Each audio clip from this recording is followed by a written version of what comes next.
Vote তো আসলে একটা লটারি, কে বলতে পারে কার ভাগ্যের চাকা কোন দিকে ঘুরে যায়। অভিরূপ মুখার্জি তার নিকটতম প্রতিদ্বন্দ্বীর কাছে 40,000-এরও বেশি ভোটে হেরেছে। ওদিকে দুর্গা চক্রবর্তী 20,000-এরও বেশি ভোটে জয়ী হয়েছে। এতদিনে জমে থাকা সব হিসেব এবার আমি মিটিয়ে নেব বাবা। এবার শুরু হবে দুর্গাকে থামানোর দ্বিতীয় অধ্যায়।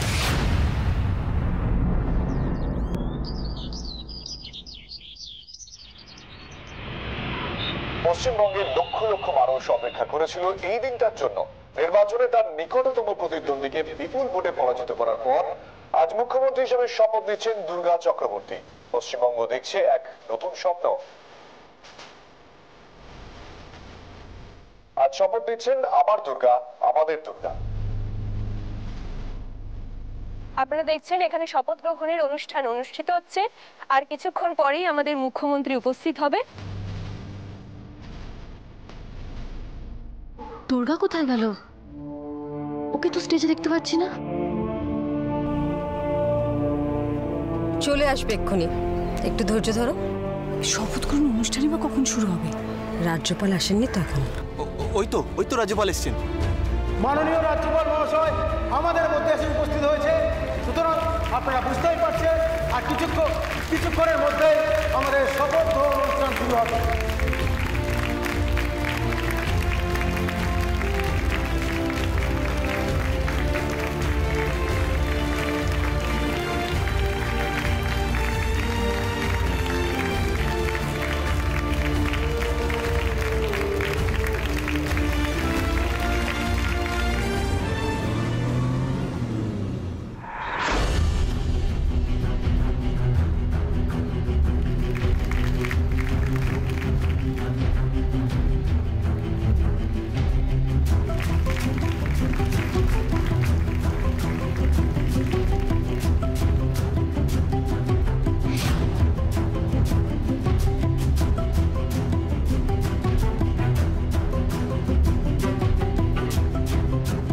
স্যার আপনি এদিকে বসুন।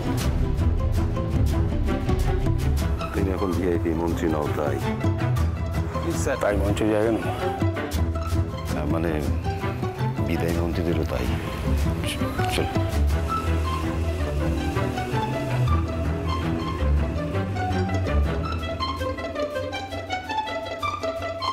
আজ দেশের ইতিহাসে একটা ঐতিহাসিক দিন। শুধু সৎ ও সাহসী নয়, জনগণের রায়ে সর্বকনিষ্ঠ একজনের হাতে সবার ভবিষ্যতের দায়িত্ব তুলে দেওয়া হচ্ছে। তাই মাননীয় প্রাক্তন মুখ্যমন্ত্রী মহাশয় আপনাদের সামনে সামান্য কিছু বক্তব্য রাখবেন।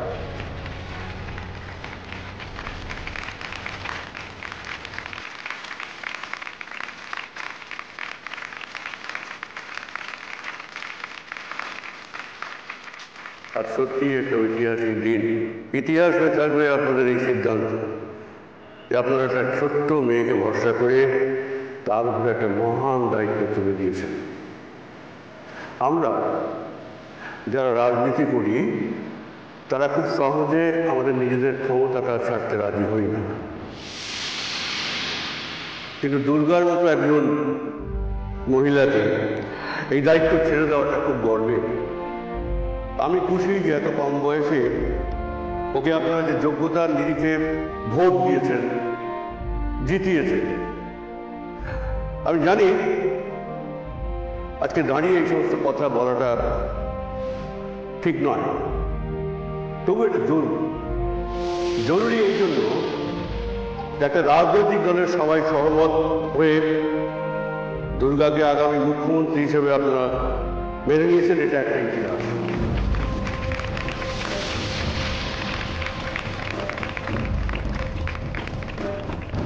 আমি ধন্যবাদ দেব সেই সব মানুষদের যারা সত্যের পক্ষ নিয়েছেন। আমার অনেক অনেক শুভেচ্ছা সেই সব মানুষদের, মন্ত্রীদের, এবং আমার অনেক ভালোবাসা।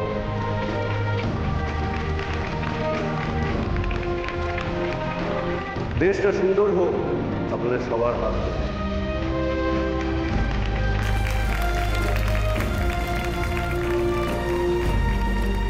এরকম লোক দেখেছ? একজন মুখ্যমন্ত্রী নিজের গদি ছেড়ে দিয়ে বলছে গর্বে এই চালাচ্ছিল একদিন সব কিছু। এবার আমাদের শপথ গ্রহণ অনুষ্ঠান শুরু হবে। শ্রীমতী দুর্গা চক্রবর্তীকে আগামী মুখ্যমন্ত্রী হিসাবে শপথ নেওয়ার জন্য আমরা মঞ্চে আহ্বান করছি।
শ্রীমতী দুর্গা চক্রবর্তী এসে গেছে। মাননীয় রাজ্যপাল মহাশয়কে আমি অনুরোধ করব বিধিমত শপথ বাক্য পাঠ করানোর জন্য।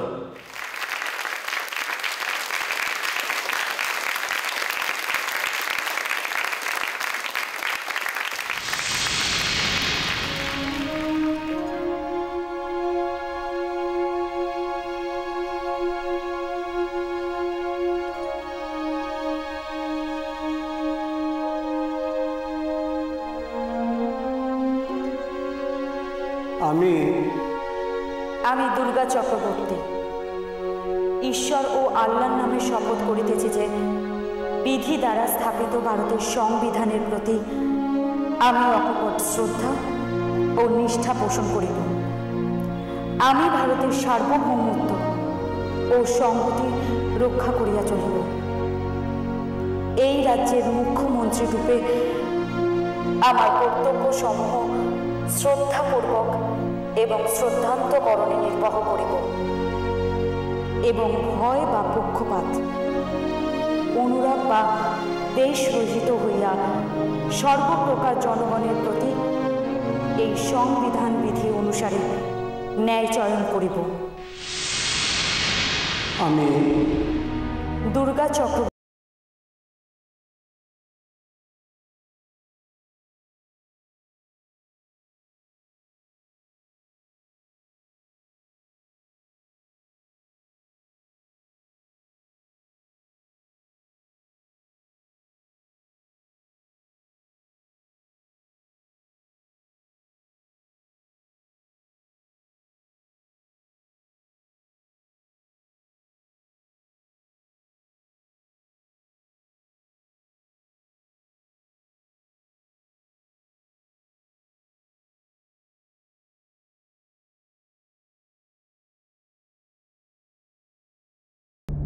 ধন্যবাদ।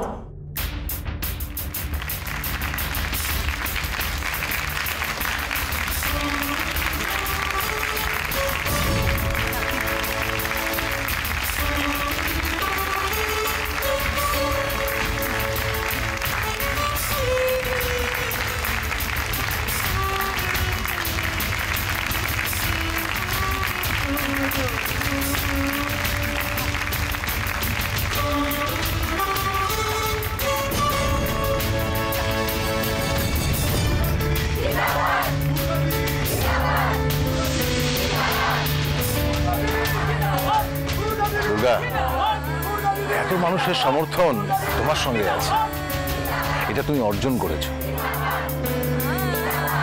এই মুখ্যমন্ত্রীত্বের মান তুমি রাখবে।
ম্যাডাম, মিডিয়ার লোকেরা আপনার জন্য অপেক্ষা করছে।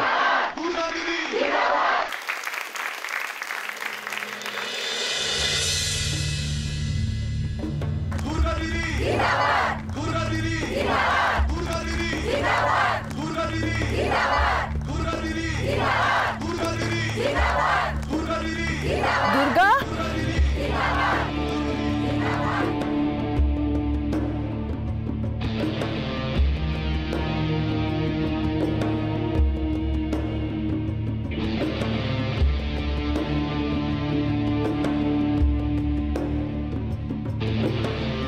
এসব কি? কি বলেছিলাম ভুলে গেছো তুমি দুর্গা? সত্যি যদি কোনোদিন সত্যের প্রতিষ্ঠা হয়, বিজয় মালা পড়াতে আমি দুবার ভাববো না।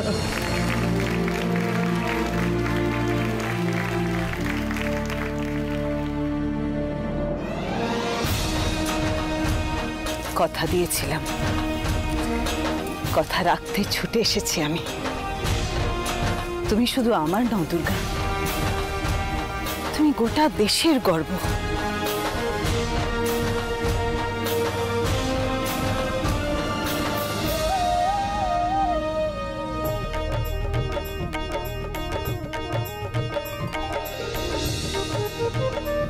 তোমার জয় আমার অনেক ক্ষত জুড়লো দুর্গা। তোমার মতন বৌমা পেয়ে আমার গোটা পরিবার ধন্য।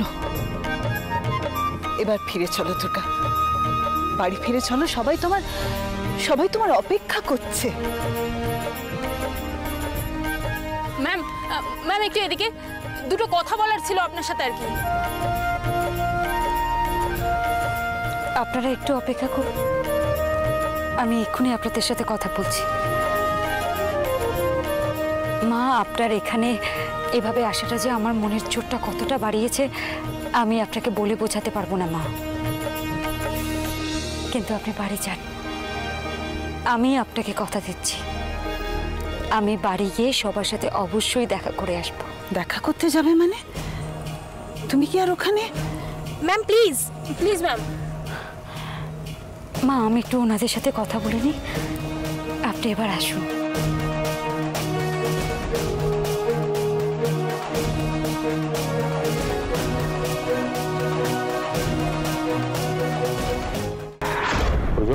ওঠো, আমার সহ্য হচ্ছে না। চলো।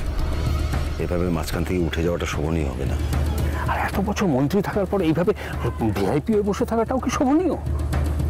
আমি চাষ নিতে পারছি না।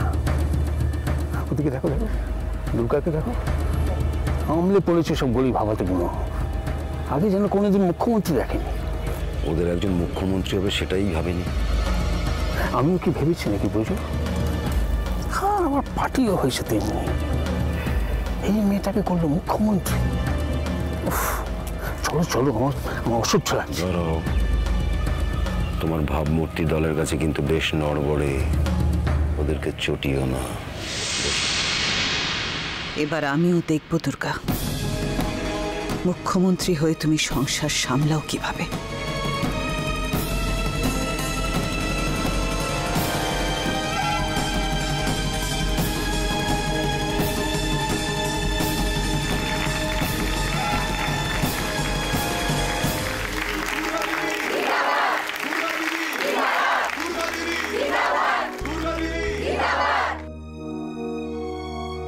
কেন তোমরা এসব করে আমাকে দূরে সরিয়ে দিচ্ছ বলো তো? কেন করবো না দুর্গা দিদি? আরে তুমি জিতেছো, মুখ্যমন্ত্রী হয়েছো আমাদের। তা বলে কি আমি পাল্টে গেছি? এই জয় কি শুধু আমার একার? তোমাদের নয়, এই জয় সমস্ত খেটে খাওয়া মানুষদের। এই জয় তোমাদের ইচ্ছের, জয় গণতন্ত্রের। এই জয় সেই সমস্ত মেয়েদের যারা সাহসী হওয়ার স্বপ্ন দেখে। আমার এই জয় তাদেরও, যারা এখনো ভয়কে জয় করে উঠতে পারেনি। তোমরা অনেক বড় আমাকে একটা দায়িত্ব দিয়েছো, তাই এই জয় অনেক কর্তব্য রক্ষার অঙ্গীকার। ভালো বললে গো দুর্গা দিদি। হ্যাঁ গো দুর্গা দিদি, আগে নেতা মন্ত্রীদের বক্তিমে মাথার উপর দিয়ে যেত, কিন্তু তোমার কথাগুলো তো একটুও কঠিন নয়। আমি মন্ত্রী হয়েছে বলে কি তোমাদের একজন নই? আমি তোমাদের কথা দিচ্ছি, মন্ত্রী হিসেবে নয়, তোমাদের ঘরের মেয়ে হিসেবে তোমাদের সব দায়িত্ব আমি পালন করব। তোমরা তোমাদের প্রত্যেকটা সুখ দুঃখ অভাব অনটন আমাকে জানাবে, আমি তোমাদের পাশে থাকবো। পাক্কা কথা বলেছে, একদম একদম।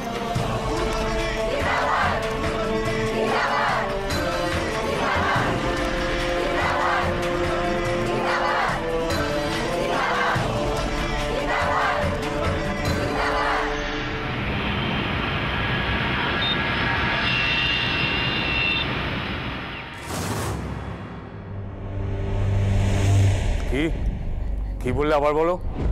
আপনাকে আর মিহির মুখার্জিকে বেআইনি কাজ, খুন করার চেষ্টা, খুন, নিষিদ্ধ ব্যবসা, গন্ডগোল করার অপরাধে অ্যারেস্ট করছি স্যার। এ কে ব্রজ? এমনভাবে বলছে যেন আদালতে জজ সাহেব রায় ঘোষণা করছে। জজ সাহেব আপনাদের এই অপরাধের জন্য হয়তো আরও বড় কোনো সাজা দেবেন স্যার। এই মুহূর্তে আমাদের সঙ্গে একটু কোঅপারেট করুন প্লিজ। কোঅপারেট করছি না মনে হচ্ছে? কোঅপারেট না করলে আমার সামনে দাঁড়িয়ে থাকতে পারতে? অ্যারেস্ট ওয়ারেন্ট আছে স্যার। নিকুচি করেছে ওয়ারেন্টে। এইসব রহাবি আর চলবে না স্যার। না আপনি এখন মন্ত্রী আছেন, না এইসব ব্যাপারগুলো ধামা চাপা দেওয়ার মতন ক্ষমতা আছে।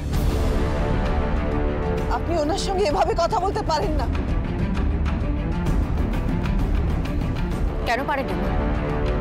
বাবাকে কোনোদিন উর্দির মর্যাদা দিয়েছে? উনি শুধু ওনার কাজটা করছেন, তুমি ওনার উপর কেন চটপট করছো? চুপ! ওর মন্ত্রিত্ব গেছে বলে খুব পায়া ভারী হয়েছে, তাই না? কি প্রমাণ আছে যে এই মানুষটাই জড়িত? উনি এইসব করিয়েছেন? কোনো প্রমাণ নেই মন্ত্রীরা, ওরা কিচ্ছু দেখাতে পারবে না। আমি করেছি। ওনার নামে যা যা অভিযোগ আছে তার কিছুটাও যদি সত্যি হয়, আমি স্বীকার করছি আমি করেছি।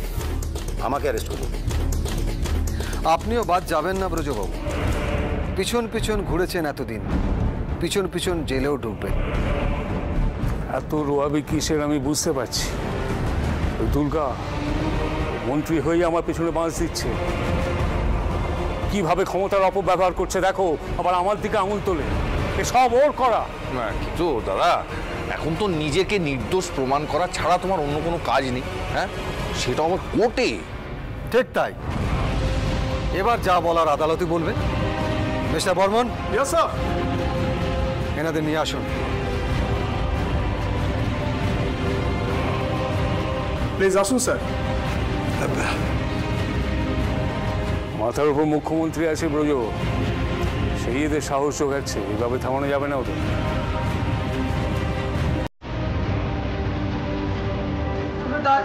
ওনাকে নিয়ে যান না, শোনো আমার কথা।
নেমে আসুন।